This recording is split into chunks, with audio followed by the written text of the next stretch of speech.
was almost kidnapped, and quick thinking saved my life. So back during 2020, I was taking a lot of long walks because we were in lockdown. And like a moron, I had the same pattern. I walked the same route every day. Well, and one afternoon, I was walking the isolated highway out here by my house. There were cornfields on either side of the highway and no houses anywhere for at least a solid mile.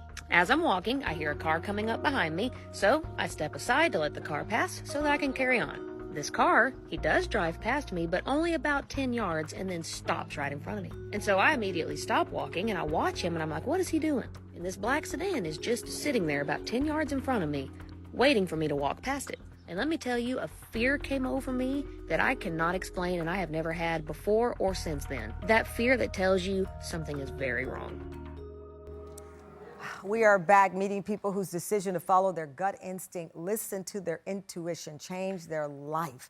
Like my next guest, country music singer Jordan Renner. The Oklahoma native is going viral on TikTok after posting that chilling video we just saw, recalling the terrifying close call she had with a person who she believes intended to kidnap her. The video has been viewed more than 8 million times, and Jordan says that listening to her intuition may have saved her life, and that's why she's sharing that story.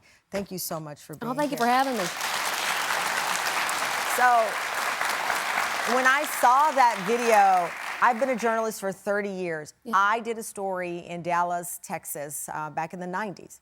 A woman was jogging. A man behind her in a vehicle. She didn't hear anything, didn't see anything. Same thing. Yeah. He attempted to kidnap her. And when I saw your story, I said, she was right. Yeah. You knew something. Yeah. You knew something. What was it about that car? Well, it wasn't even the car. It was just the fact that, you know, we live on an isolated kind of patch of road. And so, you know, cars drive by me all the time. I'd been in that routine. And whenever he pulled ahead and stopped, again, I was suspicious of it to begin with. So I stopped walking just to see what he's doing. Yeah. And the moment for me where it kind of shifted into something is really wrong was whenever I saw those reverse lights flash and he puts his car in park. He put his car in park? He put his car in park. And that's where it just came over me and I was like, this is not good. You were in the middle of nowhere, so I know you've said if you had screamed, nobody was going to be able to hear you. Oh, no. And as soon as he parked his car, like all those thoughts started going through my head Could immediately. you see him or was it just the car? I could see his face. He was looking at me from his driver's side mirror. He was watching me, and I know he wanted me to walk past that door, and I knew in my gut if I had walked past his driver's side door, that door would have opened, and I would have been in a hand-to-hand combat for my life. Oh, my gosh. So police were too far out because you're in the middle of nowhere. Yeah, and it's an isolated road once again, and so the thought came to me, like, call the police, but then I was like, I wouldn't even know how to tell them how to get to me. Was there ever a moment where you said, okay, I'm overreacting, maybe he's not? No. You were full in, like, this is what was happening. And the thing is, you know, we as women, we naturally are just kind of instinctually, I hate to say it, prey-minded. It's a real thing. As I said, I is. did the crime show for many, many years, Deadline Crime. It's a real scientific thing. We will walk in a parking garage and we're going to see it differently than a guy. Yes. Because we know the dangers that we face. Not that men don't, but we're wired differently. So you feel this, you see this. How did you you didn't pass him. What happened? Well, so again, it was a different feeling than just being suspicious of somebody that's acting funny. This was an undeniable, instinctual, primal thing that came over me. Like my limbs went numb, but my brain became very sharp. And I immediately began just going, okay, if this guy exits this car, I'm going to be in a fight for my life. So I'm looking around going, what can I use as a weapon? I actually had my car keys on me, so I fisted them up and I had the keys sticking out of my knuckles going, I'm gonna screw this guy up if he comes at me. I'm gonna try anyway.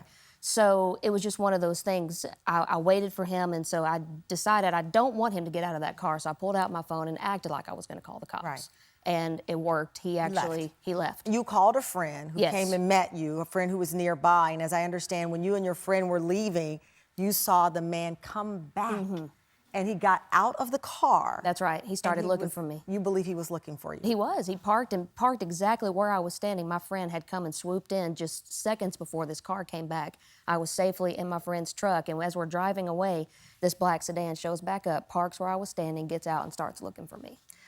Wow. Well, I'm happy you shared this story on TikTok because it is something, you know, you don't want to walk through life paranoid, right? And sometimes your hunches are not right. But many cases they are. Yeah. And so I'm happy you shared that story, because I've done that. I've done that version where it did not turn out the way it turned out for you, which is safely. And I got to congratulate you. You were just nominated for New Female Artist of the Year for the Texas Regional Radio Music Awards. Congrats. Thank you so much. Thank well you. deserved. Thank you. Keep it going. Looking forward to hearing more music. Thank you for sharing that story.